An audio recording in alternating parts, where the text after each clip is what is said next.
Ever wondered how financial advisors really get paid?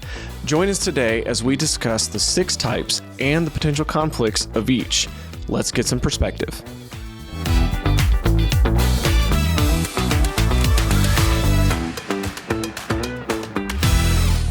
Welcome to another episode of Christian Financial Perspectives. My name is Shawn Peters, and I'm joined as always by my co-host and father-in-law, Bob Barber. And today we have what I think will be a really fun episode. We're going to be talking about these six ways that financial advisors are paid, because believe it or not, there's more than one. Yeah, that's right. So, Bob, what made you want to do this episode today? I think because of mass confusion, Shawn. That's why. People just don't understand how advisors are paid. They don't understand it can be 6 different ways. Mm-hmm. I know when somebody hears that, they're thinking, you mean my advisor's getting paid 6 different ways? No, your advisor's probably getting paid 1 or 2 of these ways, okay? Not but 6 all at once. Right, exactly. But these are the ways in which financial advisors are paid. And you know, they got to make a living, right? Yeah. And so I think it's very good to be transparent about this and just be upfront. Yeah. We have nothing to hide when it comes to how we're paid. Yeah, and our pay, what we get paid is right there on our website. So you know, we're literally not hiding it. It's publicly available. It is right there. Okay, so I came up with these 6, and the first way was financial advisors are paid by the hour, like a fee, like you would pay a CPA. Yeah, exactly. CPA, attorney, something like that, where it's like, well, I'm probably going to need about 3 hours of work on that, and this is my rate. And you'll either pay the financial advisor directly, or you'll make the check to their company. Yeah. Well, I'd say check, electronic check. Yeah, just depending on how they're set up. Mm-hmm. But this is very upfront, very easy. Most of your financial advisors, depending on if they're a CFP or not, or their experience, will do financial advice, do some financial planning for you. Probably, starting at about the $150, $200 an hour, all the way up to $400. $500. Yeah, $400 or $500. That's right. Yeah. So for our firm, as an example, this is one of the 2 ways that we get paid. And typically for us, obviously we don't do a whole lot of business by the hour, but we have people that come to us sometimes and they don't necessarily have a lot of money, or they don't have money they want us to manage it for them. Right. But they want to make sure, hey, are we actually on the right path? And so maybe they do a couple hours of some one-on-one financial planning with one of our advisors, and just kind of make sure they're on the right path. Or we have, maybe an existing client that we offer different levels of financial planning, the number of hours depending on assets under management with us. And maybe it's someone who just needs extra time or extra hours that aren't included already. So there's just a couple different ways that people might do that with us. And some people work only that way. Some advisors just work by the hour. They don't do any kind of asset management or anything else. And Shawn, today with technology, it's so efficient that I can do a tremendous amount of planning in just an hour to an hour and a half. That's right. It's amazing. And we do this, online, and we have some past podcasts. You could go back and listen to that. I don't remember the exact titles of them, but we did one. Well, this is only episode 180. So exactly. Shame on you, Bob, for not remembering every single episode. It was one we called, I think, interactive financial planning. Yeah, that's right. So the second way that advisors are paid, financial advisors, and this is how we work around here, is through a ongoing monthly or quarterly asset fee for actively managing investment portfolios. That's right. That's right. So that is just a percentage of the assets under management that is billed, like you said, either monthly or quarterly. For us, we bill quarterly, so whatever that annual fee is, divided by 4. Well, like on our website, we say 1%, so it's really 0.25% per quarter, which means if you wanted us to manage $100,000, it's $250 a quarter. That's simple. That's it. And the thing about it, also, when a fee-based advisor is managing your money, and it's $250 for that quarter. Yeah.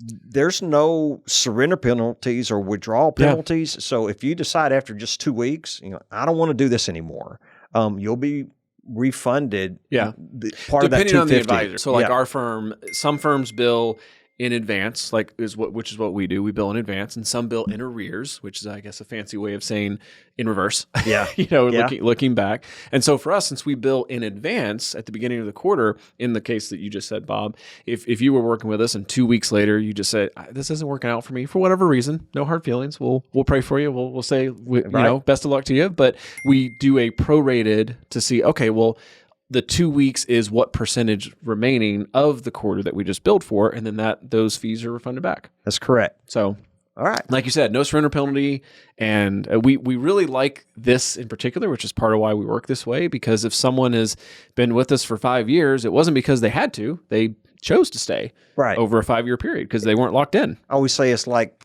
paying your tourist guide along the way. Instead of paying him all up front, you're paying him along the way as he's guiding you up the mountain. Exactly. Okay. Now, the third way is kind of the old-fashioned way, all right? And that is a upfront commission paid to a financial advisor, like from an annuity company, and the old mutual funds that used to have a sales load to them, or an alternative investment like a real estate investment trust, paid by the company to the advisor for placing the client's money in that product. There's different ways, obviously, depending on the type of product, but typically the most common would be is like, for example, if you're working with someone that is affiliated with a broker-dealer, so they're a registered representative, still a type of financial advisor, but if they put you in an annuity, let's say it's $100,000 you can invest in the annuity, they might get 5%, 10%, somewhere in between there, but let's, just 5%.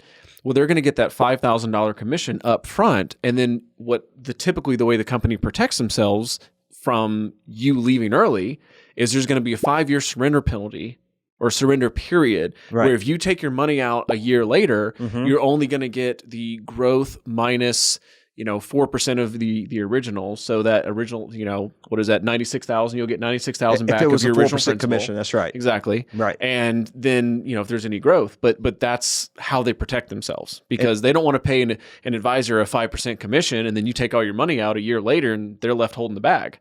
Yeah. So that's right. Yeah. And it usually goes down a little bit each year, like for 4 or 5 years. That's why I give the example. If a year later on a 5% commission. We're going to go over some of those examples here later as well.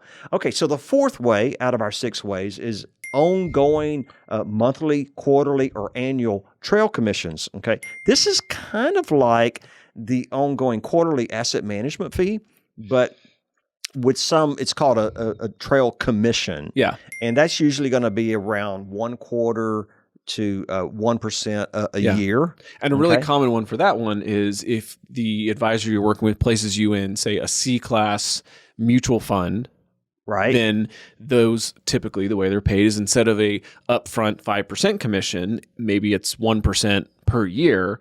And again, that's paid by the mutual fund company on an ongoing basis as part of the expense ratio. The client does not pay that. The mutual fund company. But in a way, the client does because it's the fees built in to the product. A lot of your annuities also have this same thing. Yeah. All right. And then we come across the fifth way. And the fifth way is what I refer to as a hybrid financial advisor. It's a fee-based advisor and a commission-based advisor built into one. Now, how does that work? Well, there may be a program like asset management that's a fee-based program. Right. Okay. And then maybe the advisor does sell annuities because he's licensed to, or he sells life insurance, and that's a commission base. Right. So he's getting the fee-based and the commission on both sides. And a common example of that would be an advisor who maybe they had been working only with a broker-dealer, and then maybe they decided to open up their own RIA, like our firm is, and they were doing some business under the RIA for the ongoing fee-based fee or management fee, but then they also, like you mentioned, they have some products like the annuity or insurance, something like that pays a commission that they run through the broker-dealer. And so that's how they're able to kind of operate in that hybrid environment and be both commission and fee-based. And always make sure as we're going through this that you ask the advisor what they're being paid, and this all should be disclosed to you through a prospectus. All right? And one thing I would suggest is don't ask them how much are you paying them. Ask them how much are they being paid, because I have heard that before. That's true. Where someone, and actually it was just a few days ago, as of the time of this recording, but I had a client call in, and they were calling in on behalf of one of their kids. Okay. And they had talked to someone who, when they asked, well, how much am I paying you? They said, oh, well, you're not paying anything. This is just part of it. But what she should have asked was, how much are you getting paid? Because it was one of those things where there was a fee built in. So technically she wasn't going to be paying the advisor, but the advisor is being paid by the company and the investment product that she was going into. It was like, I feel like, come on, you know what she was asking. So ask, how much are you getting paid? Don't ask, how much am I paying you, to kind of hopefully sift through that a little bit. Folks, you got to admit, there is no free lunch, okay? So that's built in there somewhere. And then the last one is a salaried financial advisor. A lot of times you'll see these kind of advisors working for a very large company or a large mutual fund company, and they're paid from the fees that are generated in those proprietary funds that they may manage, or the trades of stocks on the buy-sell side. Yeah. Okay. Not a commission, but just there is that, but it's just a small amount. It's almost more like kind of a bonus, if you will, like if they hit their sales targets, something like that. Because again, you're not technically paying, in this case, you're not paying that advisor directly because they're on salary. It's more of, well, depending on how well the company is done, and because they're putting you in maybe funds that the company owns or runs, they're still getting paid. Like you said, there's no free lunch, so they're still getting paid. It's just a little different. Okay, so that's the 6 ways, and I just want to share one last thing I want you to think about. And this has to do with a little bit about commissions. Okay, often commissions are not paid up front by a client, like we mentioned, but they're backloaded as withdrawal penalties for a certain number of years in a financial product. Right. Example. If there's a 7 to 10% penalty for getting your money back in 1 year, the commission is probably around that same amount paid up front to a financial advisor, okay? Which at 7% for our firm to make that same amount would take about 7 years. Yeah, so here you go. So as an example, you invest $100,000, then you want your money back in 1 year, but you may only be able to get, an example of a 10% commission, $90,000. Plus the interest or returns made. That's correct. Exactly. Here's where the potential, and it's very tough on some advisors, when they think about it, that advisors, I could get paid $250 up front to manage this person's money for a fee, or I could make a $10,000 commission. So not $250 on $100,000, $250 ongoing each quarter. Yeah. Ongoing versus $10,000 up front. Okay. So you think about that. I get $10,000 now or $250 now. That's where the temptation, a great temptation can come in. And it's very tempting for a financial advisor, especially when they're just getting started in the business. And Shawn, I thought, as we are Christian financial perspectives. Yes. I think a good scripture to go with this is from Philippians 2:3-4. You ready? Because you're my scripture reader. You go for it. I like this one. Do nothing out of selfish ambition or vain conceit. Rather, in humility, value others above yourselves, not looking to your own interest, but each of you to the interest of the others. There you go. Good scripture. It is a good scripture, and it's a good scripture for the reason you need to look for a fiduciary, fee-based financial advisor. Look for it in that order. That's right. And as always, if you have any questions, feel free to reach out to us. You can visit our website, christianfinancialadvisors.com. You can also call or text us during normal business hours at 830-609-6986. Or if you're really fun and tech savvy, you can always comment on the video if you're watching the video. And we try to respond to all those. So God bless, and thank you for joining us. Thank you so much for watching. If you enjoyed that video, be sure to like and comment, and subscribe to our channel so you can get future updates. You can also follow us on social media, handle shown on screen. In the meantime, check out one of these other videos.